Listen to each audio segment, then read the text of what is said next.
Now, as we return home, let us all carry forward the momentum that we have built, translating our commitments and agreements. We have just concluded our fruitful participation in the 2025 Asia-Pacific Economic Cooperation Economic Leaders Meeting, held in Gyeongju, Republic of Korea. At this year's gathering, I joined my fellow economic leaders in a series of productive meetings on the most pressing challenges confronting the Asia-Pacific region, from supply chain disruptions and climate change to persistent economic inequality and the accelerating pace of technological transformation. I'm pleased to report that our engagements were robust, our discussions fruitful, and our shared commitment to collective action reaffirmed. Throughout the meetings, we focused on the themes of connectivity, innovation, and prosperity, which underpin APEC's mission to foster growth that is inclusive, resilient, and sustainable. We saw once again how APEC member economies, despite our diversity, share common aspirations and how strongly we resonated in our desire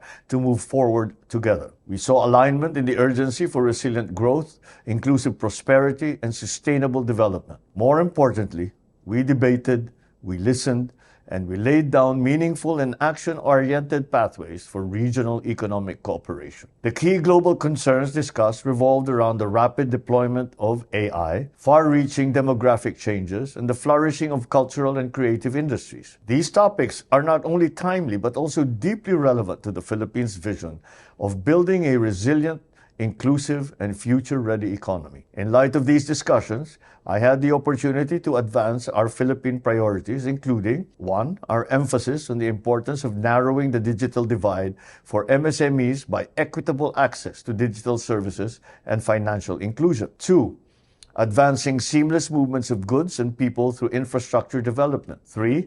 Promoting supply chain resiliency amid shocks and crises. And 4.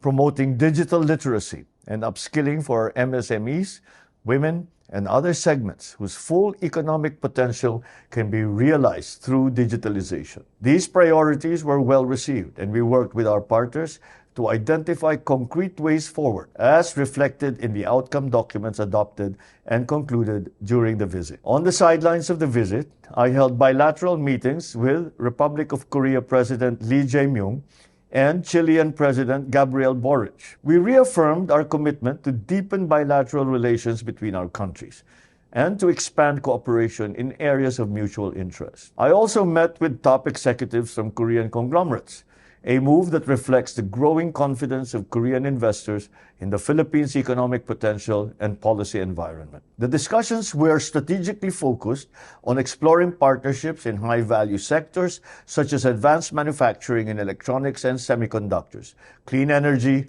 and defense-related industries. I also witnessed the signing of a supplemental agreement between the DTI's Philippine Economic Zone Authority and Samsung Electromechanics Philippines, valued at over 50 billion pesos, which is expected to generate more than 3,000 new high-technology jobs for Filipino engineers and technicians. Beyond that, they commit to the training of our people and the establishment of R&D centers with some of our universities. This commitment is vital, as Korean FDI inflows reached $55 million in the first half of 2025, reflecting strong investor confidence that this administration is seeking to translate into concrete long-term commitments. These business meetings, organized by the Department of Trade and Industry, aim to significantly deepen economic ties, leveraging the momentum of the Philippines-Korea Free Trade Agreement, which entered into force last year. And finally,